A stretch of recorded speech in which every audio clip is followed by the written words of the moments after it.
Welcome to Management TV. Today we're once again with Phillip Kotler. Phil is the world's most renowned expert on marketing. He is the creator of the field and has written over 50 books, 10 of which have been in the last 5 or 6 years, and has recently published a book on Marketing 3.0. And we're going to learn about it with him today. Thank you very much, Phil, for being with us today. Happy to be with you always, Eduardo. Marketing 3.0, what is it all about? Well, let me give you a preview. Yes. It turns out that I believe most companies are in Marketing 1.0, which I will explain. A small percentage are in 2.0, and a few now are in 3.0. And by the way, no company should jump from being 1.0 to 3.0. They better crawl before they get to that stage if they want to get to that stage. A Marketing 1.0 company is doing the job, a good job. They are being efficient and profitable, making something for a lot of people. However, some companies have decided to learn more about who they're selling to. Okay. They move from just making and selling a good product to understanding their customers with big databases and watching movements in their customer fans and so on. And that is 2.0.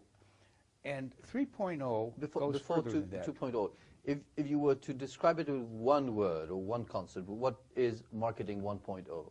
Well, 1.0 is appealing to the customer's mind wherever you can find customers. Okay. And 2.0 is appealing to the customer's heart by knowing a lot about the customer and trying to get closer to serving the customer. Okay. And now, yes, Marketing 3.0? And Marketing 3.0 is about knowing the customer is more than a person simply interested in a product that you're providing, but is a person who has concerns, because the world is kind of getting more and more unstable. There's the question of, will the planet run out of resources? There's the question of poverty, water shortage, and so it's a context for a company saying, we care too. We not only want to sell what you want in the best form possible, but we would like to make sure that we understand the world you're living in, and we're trying to make a difference and also make a better world. That's 3.0. In one word would be? Caring about the planet and the world. Okay. Let's try to define the basic marketing concepts and apply them to Marketing 1.0, 2.0, or 3.0. Sure. For example, positioning. What is positioning? Well, positioning is letting your target customers know how you will differ from the other competitors in offering points of difference and not only points of parity. We use those terms. Most companies have to at least do the same thing the other companies are doing. Then they're on par with that. But you take a company like Starbucks, they're not only make sure that the coffee is fresh and that and it delivers what coffee should deliver, but they add much more. They're positioned as giving a finer coffee, more types of coffee, and a whole experience in a place where you're going to enjoy the moment of coffee. That's positioning. Segmentation. Segmentation is the recognition you can't serve everyone with equal satisfaction. I'll give you an example of that. McDonald's believes in a thing they call brand journalism. That is, they stand for this idea of QSCV. Let me explain. Their formula is always quality, service, cleanliness, and value. QSCV. But you know, what they should really emphasize differs from whether they're trying to reach the teenager, they're trying to reach the mother of children, the senior citizen. And so within the QSCV, they have a different but consistent message with the QSCV for each segment of the market. In both positioning and segmentation, the difference between Marketing 2.0 and 3.0 is to add those dimensions of caring society and planet? Yes, right. When you're a 3.0, you also have to be a 1.0 and 2.0. They're addition more pillars to your marketing strategies? By all means. Don't become good at 3.0 without being good, basically, with your basic product and your customer understanding. The marketing mix. Yes. The 4 Ps. Yeah. Is it still a valid concept for the marketing 3.0? It is definitely still the basis of any brand plan. But there's one addition now called co-creation that was missing. Namely, the 4 Ps is what the company does on its own to set the product features, the price, the place or distribution, and also the promotion. But you know, in setting those things, they ought to engage their customers who really love them. Let's assume that some companies have customers who love them. Companies like, for example, Harley-Davidson, where people who drive motorcycles, they often say, Harley, could we help you? You're making the next motorcycle. We have some ideas. Can we hang around? We don't want to be paid. We just want to join you. What are successful companies doing to co-create with their companies, with their customers? Sorry. They're basically building a love affair with their customers. And I can say more about what we've learned about that. It's not only in a book, Love Marks, but there's a book called Firms of Endearment that have taught us how to turn on your own customers as well as your employees. There's a lot involved in getting closer to your. There's a thing we call crowdsourcing. It's a term used in a book called The Wisdom of Crowds, which say that there are a lot of people out there who would like to participate in your company in one way or another, and not only in what your product might become, but also what your advertising might become. Wonderful story about Doritos, which is a snack food like a potato chip. They decided not to use their advertising agency to develop a new ad campaign. And they said to all of you people who love Doritos, any of you who want to create a campaign for us, an advertising campaign, please send it to us. We will choose the best ones and reward you for it. And not only that, the very best one will be used for our next campaign, which means that they are bypassing the ad agency. And they ended up with a brilliant campaign that no ad agency would have probably, with its narrow interest in a few concepts, have come up with. That's crowdsourcing, getting the crowd to join you, or it's co-creation with your fans. That's a great example on one of the 4 Ps. That would be the promotion. Yeah. Let's take on the product side. Yeah. How can you invite specifically your customers or customers to design the product with you? Well, you know, it's been done for a long time within the B2B world, the business-to-business world. Any business firm that's making a technical component will go through an alpha and a beta test. Now, the alpha test is to make sure that the component works, doesn't break down inside the company using your own scientists. But then they select a subset of customers with whom they have a good relation, and they ask them to try the product and to suggest any improvements before they do a launch of the final product. So beta testing is the same as co-creation. Okay. Question is, what about a consumer packaged goods company? Well, they do it by having maybe a consumer panel. In fact, do you remember research being done at MIT called lead users? Lead users. No. The professor in that area has shown many companies that they will always have some users who are demanding. In fact, they take the product they just bought from you and improve it themselves. It could be a computer where they play around with the software or the hardware and make it work better. So lead users is another version of watching people take your product and make it better. Let's see co-creation with price. Yeah. Is that possible or that's too risky? How can customers help you set the appropriate price? Well, you know, it's done in the following way, which most companies can't do it that way.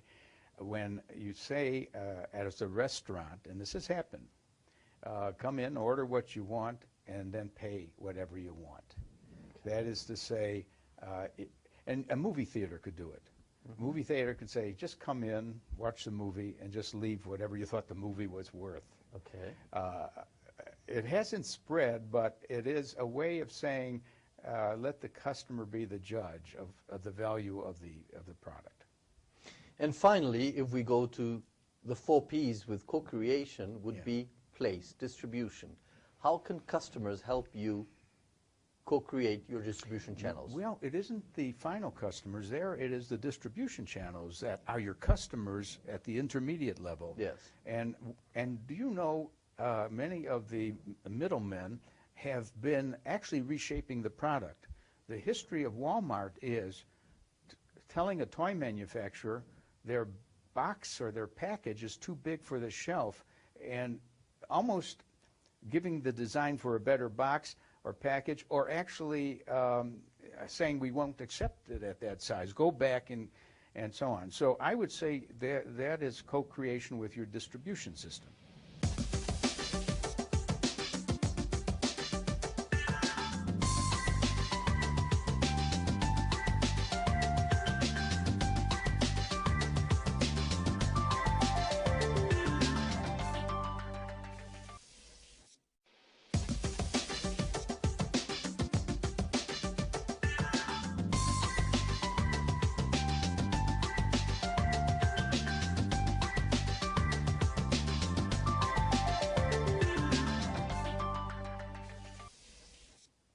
When you're talking about marketing 3.0, the marketing of the spirit, the marketing of values, is that just a marketing strategy, or it has to be a management philosophy? Can you treat the client differently from what you treat the employees? No, as a matter of fact, this marketing 3.0 could be renamed management 3.0. Yes. It really is more than a department's adjustment to opportunities. In fact, the book I wrote with my co-authors, Marketing 3.0, has a whole section on the following. Marketing isn't what you do only to your customers. You've got to market to your employees. You've got to market to your distributors, to your suppliers, because you have to be a company that has partnered with the best employees, with the best suppliers, the best distributors. You'll never win if you are doing it all by yourself. And the key there, when I use the word market to your employees, I don't mean to manipulate your employees. I mean to understand them and their needs. Yes. And not only need for pay, need for a psychological psychic satisfaction. They should be proud of their company. They should say, it's wonderful that our company has organized a health program. So there's a gym and we can stay healthy. They've even asked us to volunteer if we want to for that city in which we operate, which has a cleanup campaign. Yeah. So marketing to the employees is to sort of serve them too, and to serve your distributors. It's stakeholder theory. Everyone who's a partner should get fair rewards for their team. It's building a team. Management 3.0, I love that idea. Yeah. There are a few terms that I'd like you to define. I know you're working on. One would be storytelling and marketing. Yes, I believe that marketing is more of a conversation. In fact, what is shaping the image of brands is not the company that thinks it's controlling the brand. The brand is being owned by the consumers, and they tell stories. Okay. And we should. Do you know what we can do with the Twitter? I discovered this, that Twitter is not just about twittering. And I could be saying I'm in Sao Paulo now to those who want to follow what I'm doing, or I could follow what Madonna's doing. All right. But it's keywords. I could find out what is being said about the Prius automobile. Okay. I just put it as a keyword on Twitter, and if it comes up in any conversations, I may have about 500 conversations which mention the word Twitter. Prius. That means the Prius. And then that means I can learn if I mentioned at all as the company Prius, if I mention mostly favorably or unfavorably. And companies have to recognize that they're being discussed. They're in a fishbowl, being observed and talked about. So conversation and storytelling is very important. There's going to be bad stories about you and good stories. I think a company sometimes recognizes a bad story, and the smartest thing it could do is say, you know, some people are dissatisfied about something. We're doing our best to correct that. Demarketing. Yes, I am concerned about maybe reaching and returning to the age of demarketing. Now, what do I mean by that? Imagine the time when we had shortages, like during a war or something. People had to line up. No marketing was done, right? Because if you're going to do any marketing, you're going to try to reduce the demand, make the line shorter. You're going to raise the price. You're going to make your product simpler. Rather than adding features, you may make them just simpler so you can make more of them.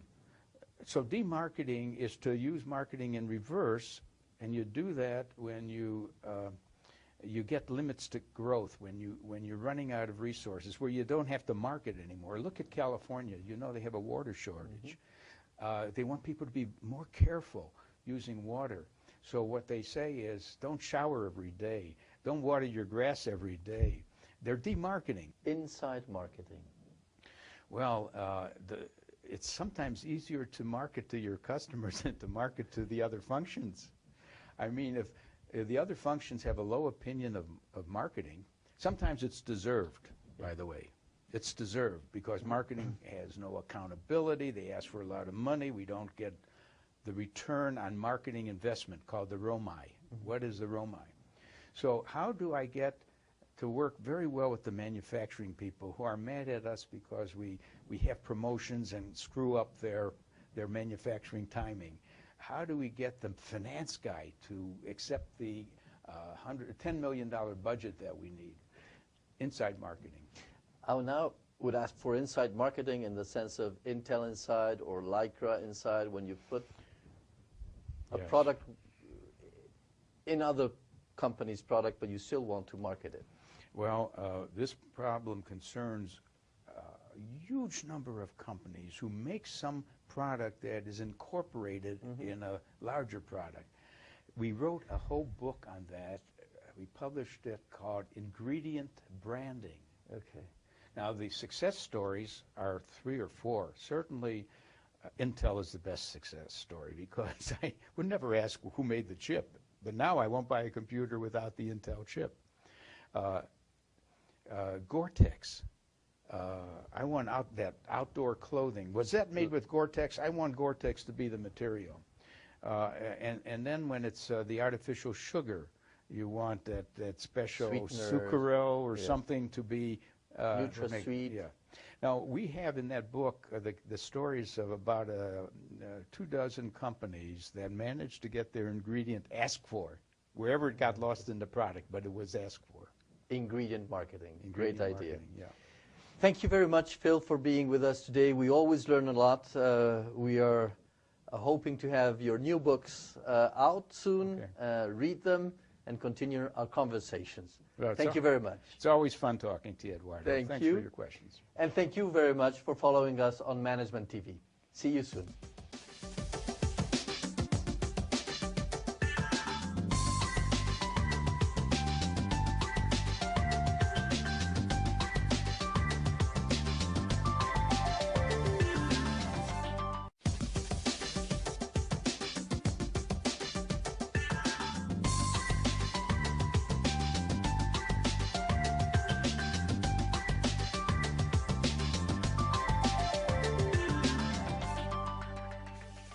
There is a new tool now that would allow to further move into co-creation, that is the social networks. Yes. Can you share interesting examples of companies using the social networks to improve their co-creation with the customers?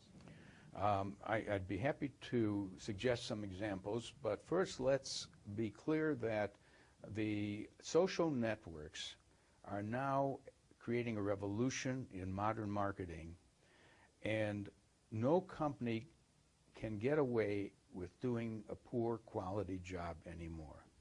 It's so clear to me that in the future we will only have good companies. We won't have the mix of good and bad companies. Now, by a bad company, I mean the kind that can seduce you into buying something, and you buy it and you're disappointed and you wonder.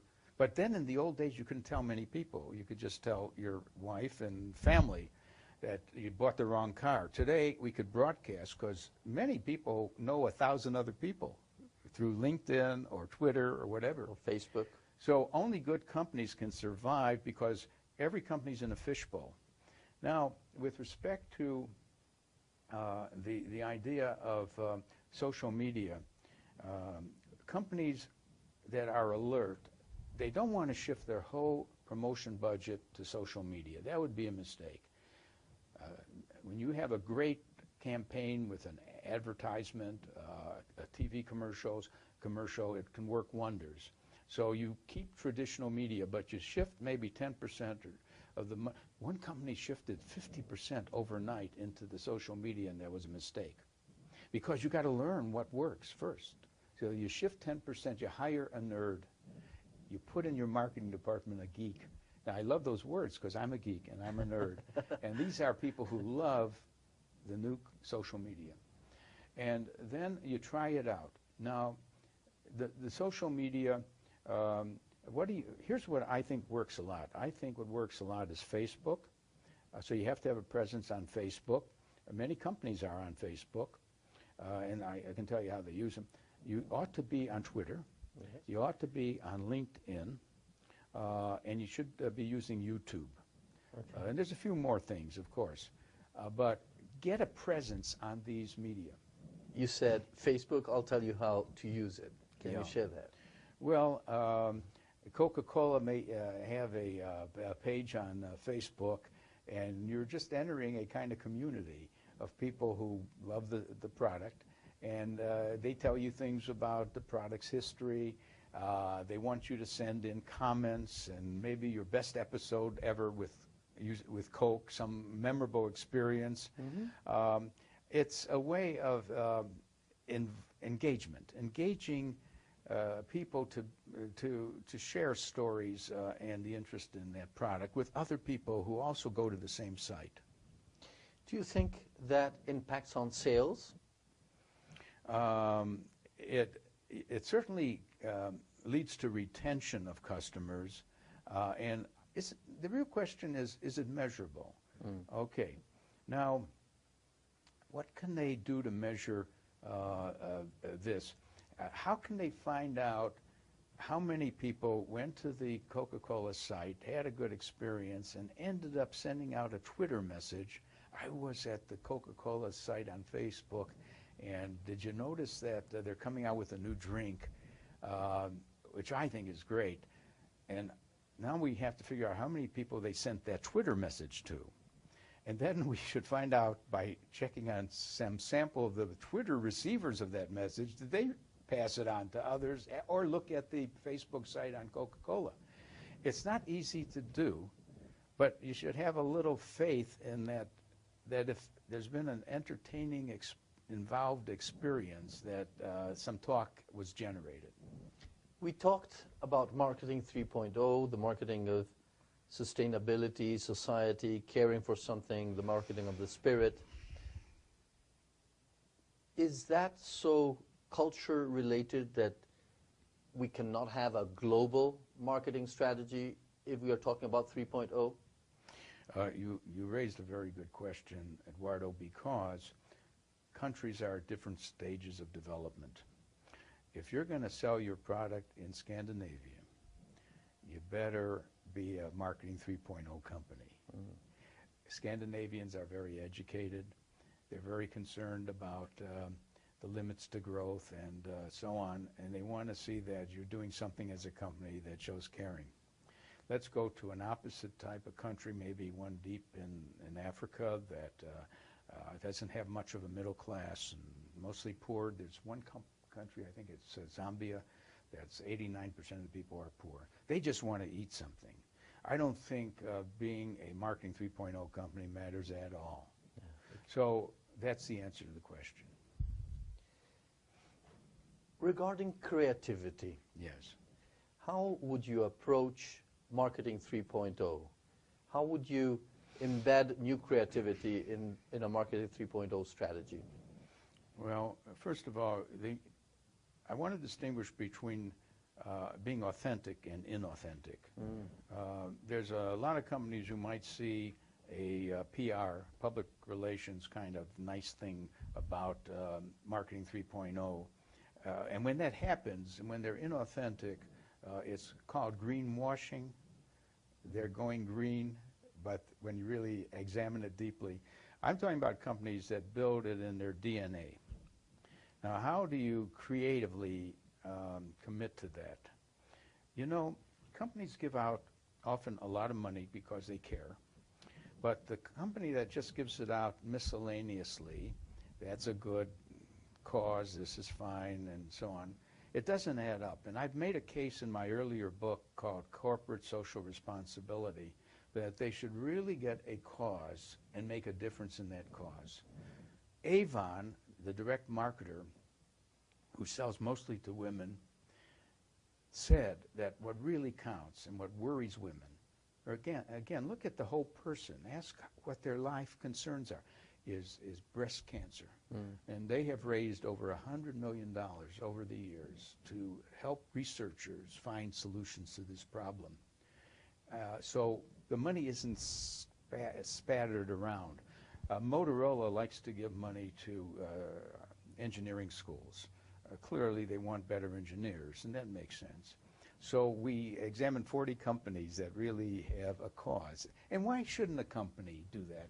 A company is such a strong engine machine, economic engine machine.